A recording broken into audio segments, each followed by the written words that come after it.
Julien, vous nous ferez toujours rire. Mon invité du jour aurait pu lui aussi être dans un album Panini puisqu'il a été hockeyeur sur glace. C'est surtout un chanteur canadien cultissime, 30 ans de carrière, 30 albums. Il est en tournée en acoustique dans toute la France avec plusieurs dates chez nous. Je reçois ce matin Rock Voisine. Bonjour. Bonjour, ça va? Bienvenue sur le plateau de Vous êtes formidable. Merci. C'est un plaisir de vous recevoir. Vous regardiez avec attention le reportage de Julien. Oui, ça vous plaît ça l'album? À l'époque où moi je jouais au hockey sur glace, quand j'étais tout jeune, il y avait que les pros. Il y avait que les pros dans la Ligue nationale de hockey qui avaient les cartes, on les échangeait, c'était des collectors et tout. Et là maintenant, moi mes deux fils ont joué un peu. En fait, j'en ai un qui a joué un peu et il avait déjà sa carte. Que ce soit au foot, que ce soit... C'est bien. Ça c'est sympa. Là, tous les licenciés du club ça fait des bons souvenirs après. Bah, c'est ça. On les garde précieusement. Alors je le disais, tournée en acoustique, rock acoustique, ça veut dire quoi? C'est un concert plus intime pour le public? En fait, on est trois sur scène. C'est souvent guitare-voix, piano-voix. On est trois, puis on joue pas nécessairement tous les trois en même temps. Donc c'est vrai que c'est très intime. Ça fait changement. Moi, je pense que si on veut retourner voir un artiste, ou si on a le goût de voir un artiste souvent, parce que je suis souvent à peu près toujours en tournée, à chaque année, je présente quelque chose de nouveau. Et je crois que c'est important, c'est d'arriver avec des... Je sais pas, avec des, parfois c'est des nouveautés. Un concert acoustique, déjà, techniquement, c'est un challenge à chaque fois de réarranger les chansons, de se permettre de représenter des titres qu'on n'avait jamais fait sur scène avant. Des titres qui étaient déjà dans des albums, mais oui, absolument. Mais bon, il y a très sur... vous avez dit 30 albums, sur 30 albums, il y a très peu de titres qui passent à la radio. Donc pour les gens, les vrais fans qui viennent, et les autres qui viennent, qui veulent bien vouloir aussi découvrir des choses, venir dans un concert comme ça, ce qui est intéressant, c'est ça, c'est que je vais aller chercher des chansons, vous allez faire « Ah oui, c'était sur tel album, ouais, je me souviens » ou « Je me souviens pas du tout ». Mais c'est un peu le jeu. C'est un peu le jeu. Et puis, je sais pas, je me sens un peu plus connecté quand je fais ce genre de choses-là j'allais dire mon œuvre, sans prétention, mais à ma musique. Ouais. À votre musique. Ouais. Alors je vous propose d'écouter un extrait tout de suite de Tout me ramène à toi, extrait de l'album Devant nous sorti en 2017, extrait en concert acoustique. C'est parti. Tout me ramène à toi, tout me ramène à toi, tout mon temps.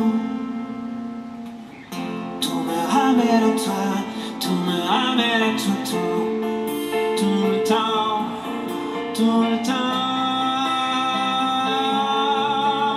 Appelle-moi encore de temps en temps. Appelle-toi comme on était vivant. Appelle-moi, ça me ferait plaisir. Souviens-toi des plus beaux souvenirs. Appelle-moi encore de temps en temps.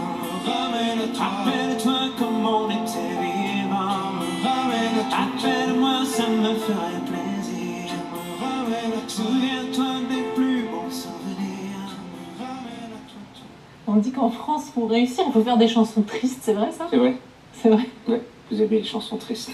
Nous, on aime les chansons qui font pleurer. Voilà. non, c'est un fait. Bon, triste ou... Ouais, ou... nostalgie. Empreinte de nostalgie. Oui, absolument. Si vous pouvez faire le décompte, hein, vous regardez ce qui a marché depuis, disons, 30 ans ou 50 ans ou même 60 ans en France, vous faites le décompte. Triste, nostalgique d'un côté et les chansons qui font sourire de l'autre, vous allez voir. Moi je dis 80%, hein, 80-90%. Il y a une chanson romantique qui a marché, mais d'enfer, il y a 30 ans, qui s'appelle Hélène. Vous la chantez aussi en concert? Oui, toujours. On vous la réclame. À sa place. Hein? Je n'ai pas fait toujours en concert. C'est-à-dire que dans un concert, il y avait des concerts, par exemple, une série sur la musique country et folk américaine, où elle n'avait pas sa place, donc je ne la faisais pas. Mais vous savez, l'histoire d'Hélène, c'est simple. C'est entre l'amour et la haine. C'est-à-dire, c'est à la fois rassembleur et ça a été réducteur aussi. Donc vous associez toujours à Hélène, on dit Rock Voisine à Hélène. Oui. Ça fait... mais après 30 ans, c'est le côté qui a été un peu réducteur pendant quelques années. Parfois qu'elle fait de long... T'arrivais jamais à sortir autre chose, et puis les gens, dès que... Je sais pas, il y a eu des erreurs de marketing terribles, mais bon. Mais il reste que ça reste une chanson qui je crois que c'est un point de chute dans le temps et dans l'espace, un peu pour tout le monde. Donc c'est important de commencer là, et après... de présenter les autres choses. Avec le temps, il faut voir, je sais pas, cette chanson-là de cette façon-là pour moi, de toute façon. Écoutez, on part en 1989, mais version 2019, Hélène en acoustique extrait. Seul sur le sable, les yeux dans l'eau, mon rêve était trop beau. Dès qu'il s'achève, il partira sans mille lieues de moi. M'a oublié ton sourire, tellement de souvenirs.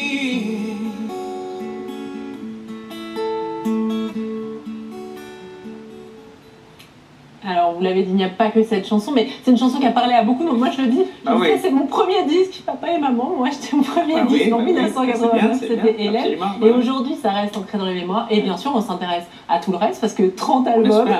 Il y a quand même pas mal de matériel. C'est quand même qu'il n'y avait pas une. Et je vous rassure, elle est dans le concert. Je vous rassure, elle est dans le concert. Bon, alors ça va. Hier soir, vous étiez au théâtre Sébastopol de Lille, le public de la région. Toujours bon. Toujours extraordinaire, oui. De Lille, moi, je peux le dire, ça fait 30 ans que je viens, donc c'est toujours exceptionnel. Je jure que je ne paye pas les artistes pour dire ça, mais tout le monde le dit. Qu'est-ce de toute façon, si c'était pas vrai, on n'en parlerait pas.